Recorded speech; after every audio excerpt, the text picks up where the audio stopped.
Baik Bapak Ibu, kita masuk untuk tugas demonstrasi kontekstual modul 2.3 coaching untuk supervisi akademik. Dan hari ini kita akan melakukan coaching di mana saya sebagai observer akan mengamati Bu Teti sebagai coach dan Pak Ipung sebagai coachee.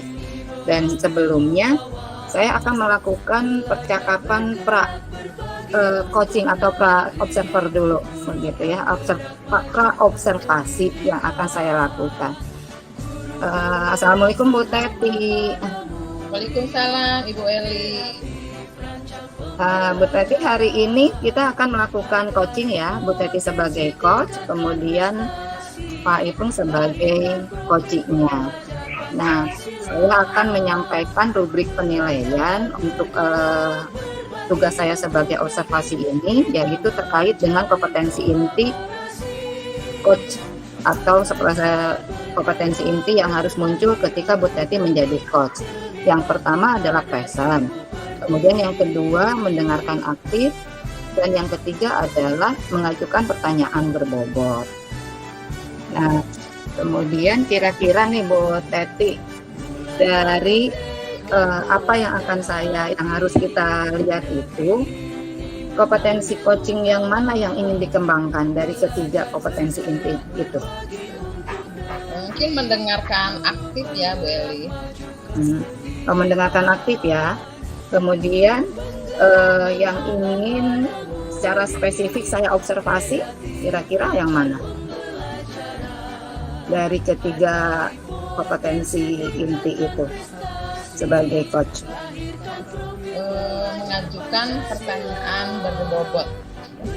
Mengajukan pertanyaan berbobot.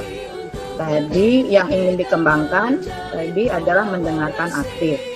Kemudian yang ingin diobservasi adalah mengajukan pertanyaan yang berbobot. Oke, Mbak Ibu, untuk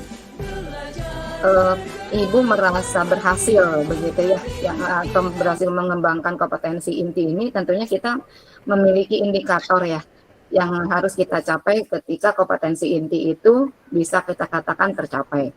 Nah, kira-kira untuk kompetensi yang ingin dikembangkan, yaitu mendengarkan aktif, indikatornya apa Bu? Ketercapaian saya ketika coachee menyampaikan ide-idenya. Saya bisa menangkap ide-ide dari si coachee, dan kemudian coachee itu mendapatkan solusi dari permasalahan yang coachee sampaikan. Oke, saya catat di sini ya Bu, indikatornya Ibu bisa menangkap ide-ide yang muncul dari coachee nantinya, dan coachee bisa menemukan solusi dari permasalahan yang dia hadapi, begitu ya indikatornya. Iya, oke Ibu, kita sudah melakukan percakapan pra-observasi, dan silakan Ibu untuk melakukan percakapan coaching terhadap Pak Ipung. Mangga Ibu, saya siap untuk menyimak. Ya, terima kasih Ibu. Yes.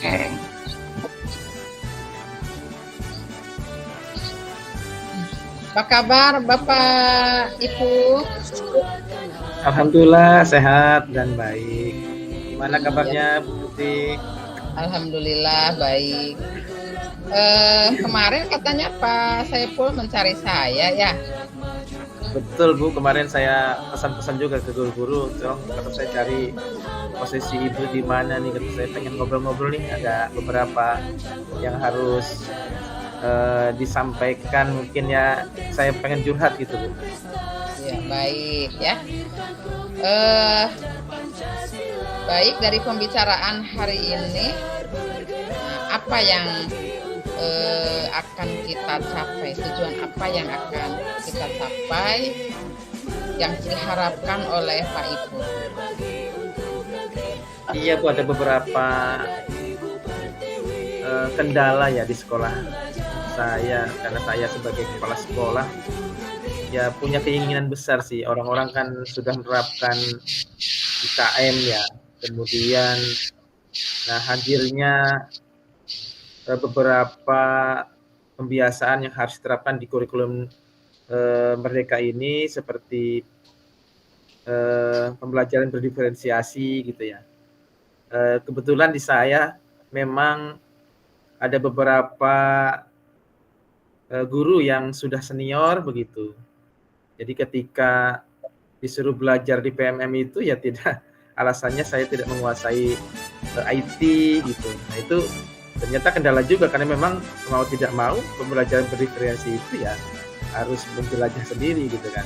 Nah itu diantaranya. Kemudian memang saya juga sebenarnya punya masalah itu sudah lama. Bagaimana caranya yang guru-guru muda juga ada kendala juga di IT walaupun bisa menerapkan pendidikan berdiferensiasi gitu ya. Tetapi memang ada kendala di situ karena memang enggan untuk belajar IT. Ini sebenarnya yang akan menghambat penerapan IKN di sekolah saya. Nah, itu diantaranya. Jadi pengennya sih ya berjalan normal seperti orang-orang gitu ya. Artinya ketika guru-guru mengalami kendala untuk mendapatkan ilmu tentang pembelajaran berdiferensiasi, kan sekarang sudah bisa belajar di PMM gitu ya, secara mandiri. Ternyata guru-guru kami ya belum bisa itu gitu. Tapi memang ada satu guru penggerak yang baru lulus di angkatan 8. Ya memang ini juga potensi, tetapi belum saya maksimalkan untuk itu karena memang baru lulus juga sih. Jadi begitu Bu. Baik Pak Epul. Jadi Pak Epul itu punya permasalahan ya, ketika ada perubahan kurikulum dari K13 ke kurikulum Merdeka. Nah di sini banyak guru-guru yang mengalami kendala terutama di dalam IT ya. Baik guru yang senior maupun guru yang muda ya. Jadi tidak semua yang senior, tidak semua yang muda juga mau belajar ya. Nah tetapi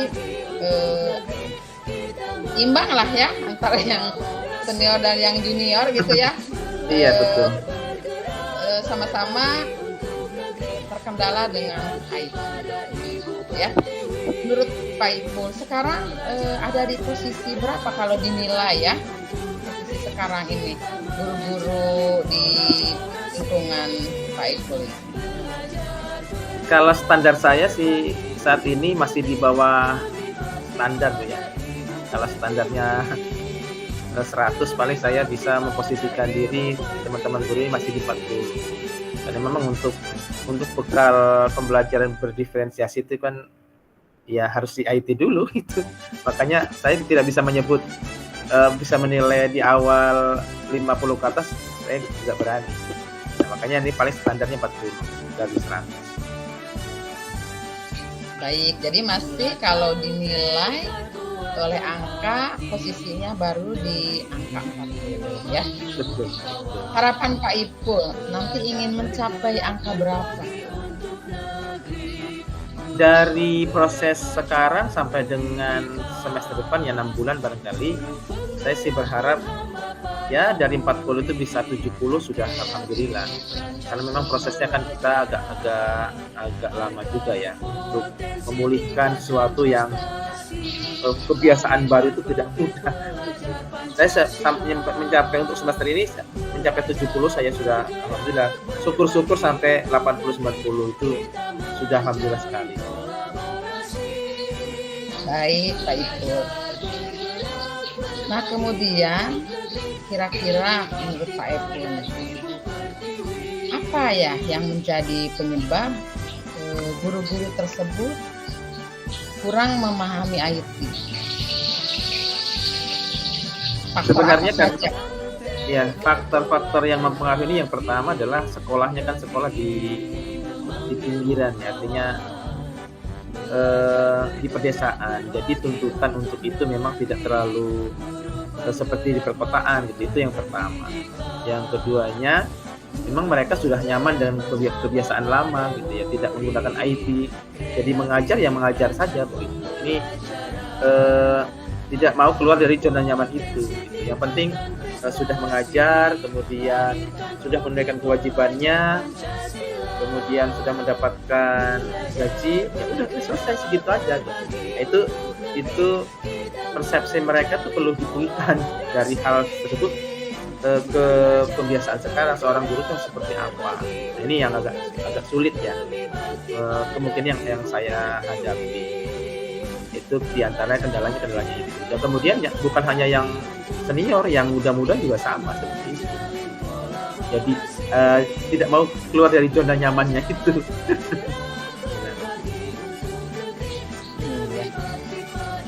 Baik, jadi guru-guru yang di lingkungan Pak Ipul, kenapa mereka IT-nya menjadi kendala dalam penerapan kurikulum 13? Karena mereka tidak mau berubah ya, tidak mau belajar, mereka senang berada di zona nyaman, gitu ya.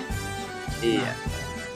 Untuk mendongkrak supaya bagaimana caranya supaya Bapak Ibu guru ini bisa berubah sebagai pengawas, apa saja yang bisa dilakukan untuk mendongkrak guru-guru tersebut. Rencana Pak Ibu itu apa ya, supaya guru-guru mampu menguasai IT sehingga mampu menerapkan kurikulum merdeka. Ya, dari potensi yang sudah ada, saya sebenarnya punya rencana. Yang pertama, saya pengen mengumpulkan guru-guru semuanya ya. Yang pertama. Kemudian akan saya dengarkan apa sih keinginan mereka gitu ya. Kemudian di saat itu juga saya akan sosialisasikan bagaimana penerapan kurikulum merdeka. Nah, kemudian saya sisipkan juga nanti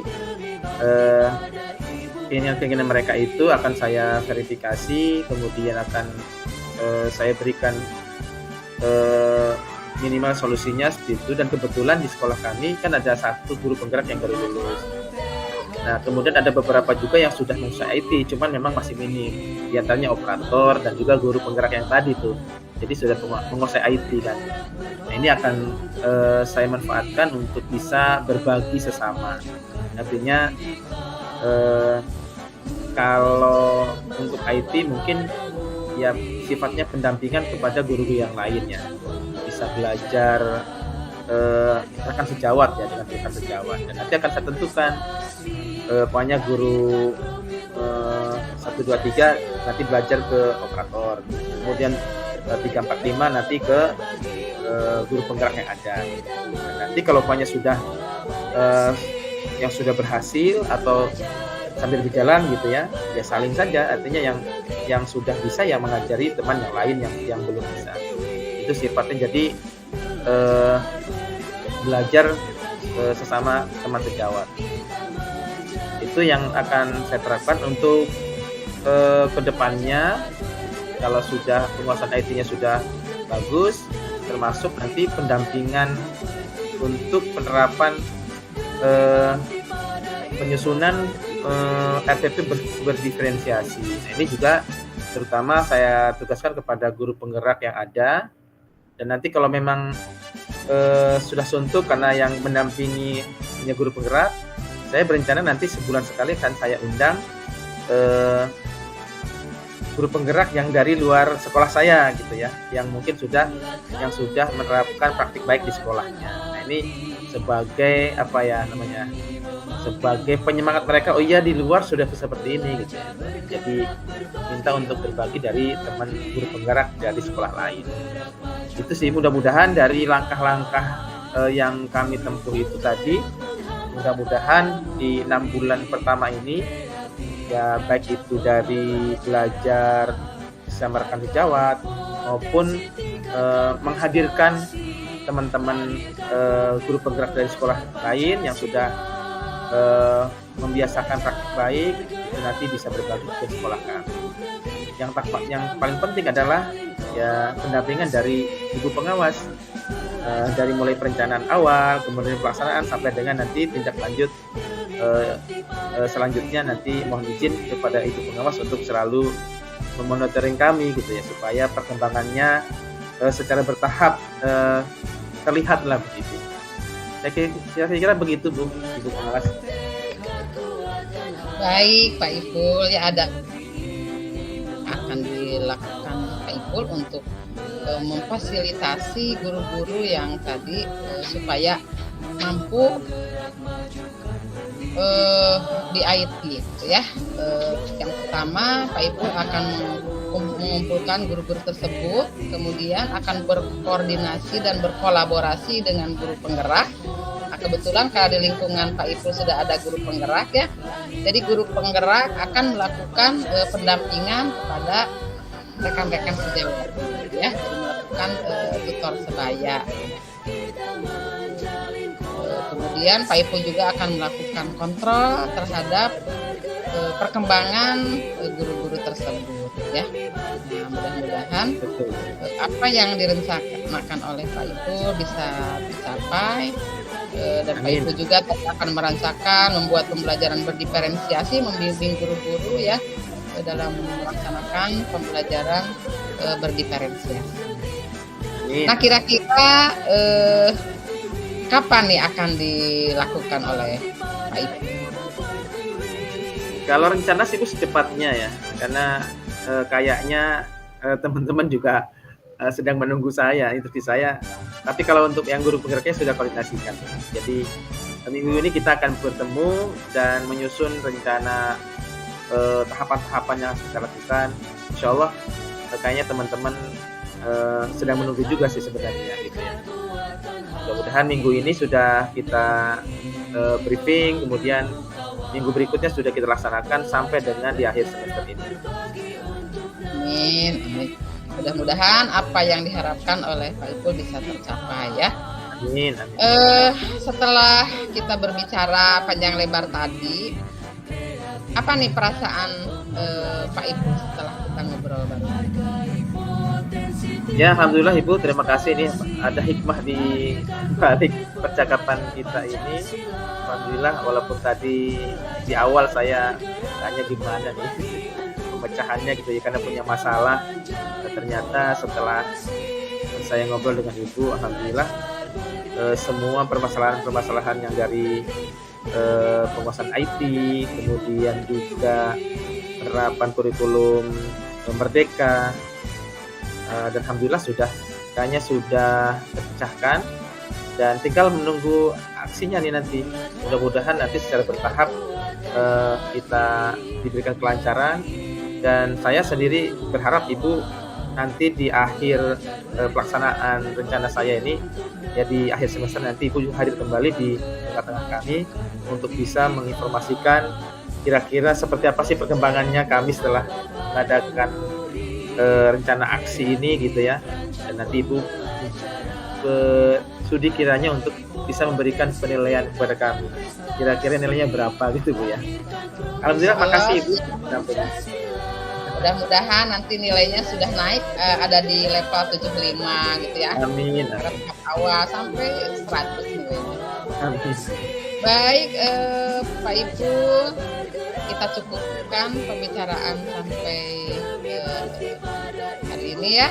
Kita sambung lagi kapan-kapan ketika kita bertemu kembali ya. Terima kasih Ibu, nanti insya Allah saya kabari. Insya Allah. Ya, assalamualaikum warahmatullahi wabarakatuh. Waalaikumsalam warahmatullahi wabarakatuh. Luar biasa Bu Teti, Pak Ipul.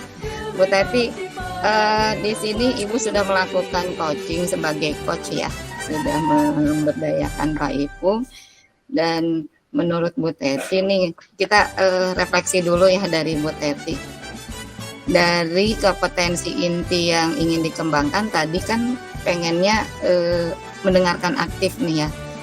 Nah, bagaimana perasaannya, atau menurut Bu Teti sudah berkembang belum dari sebelumnya gitu melakukan coaching pada coaching yang saat ini? Ya, mudah-mudahan semakin berkembang ya. Karena memang ketika kita mendengarkan suka hilang konsentrasi gitu. Harus betul-betul fokus gitu. Eh, dan gangguan-gangguan itu saya rasa sudah bisa sedikit-sedikit dihilangkan ya. Alhamdulillah sudah bisa semakin fokus. Iya. Dan itu yang memang diharapkan ya Bu Teti ya, kita berkali-kali jadi Allah bisa karena biasa kan ya. Semakin kita sering melakukannya, insya Allah akan semakin baik. Dan saya melakukan beberapa catatan sesuai dengan apa yang ingin dikembangkan, kemudian apa yang ingin saya observasi pada praktik coaching tadi.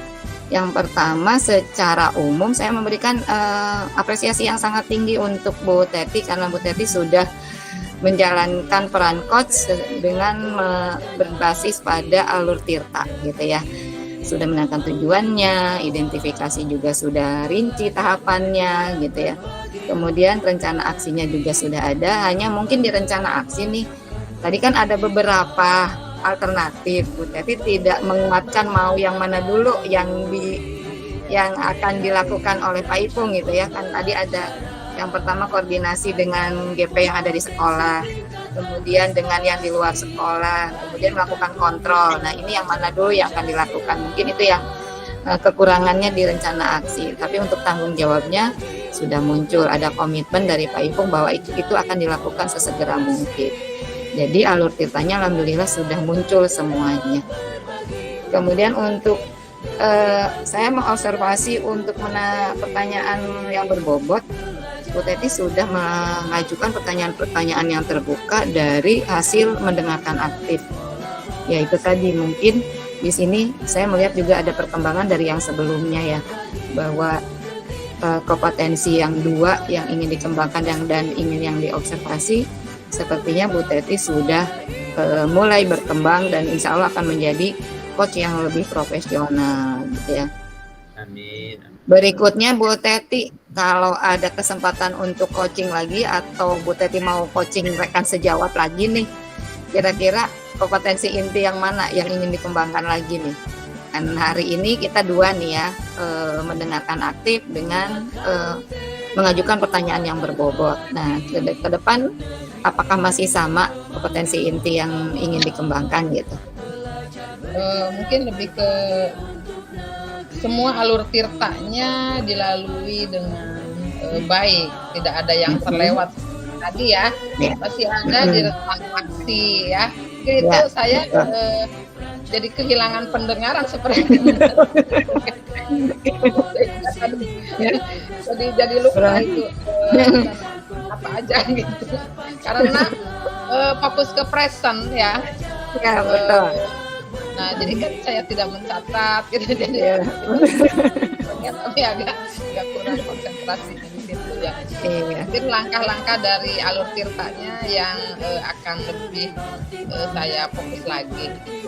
Iya. Terus untuk kompetensi intinya dari yang 3 itu present, kemudian mengajukan pertanyaan berbobot dan mendengarkan aktif, yang mana Bu? Yang ingin lebih dikembangkan? Aktif itu ya, mendengarkan aktif ya. Ya karena ketika kita mau mendengarkan aktif, kita juga perlu present gitu loh. Ya, kita perlu present. Jadi ketika kita present, menanggapi dengan mimik ya dan sebagainya, tapi kita jadi kehilangan itu. Oke, Bu Teti, luar biasa, alhamdulillah. Dan sesi kita sepertinya sudah berakhir. Dan saya sekali lagi memberikan apresiasi yang sangat tinggi untuk upaya Bu Teti sebagai coach yang sudah melakukan coaching kepada Pak Ipung. Terima kasih Bu Teti. Mohon maaf jika ada kata-kata yang salah gitu ya, sikap yang salah, mohon dimaafkan. Terima kasih Ibu Eli masukannya ya sebagai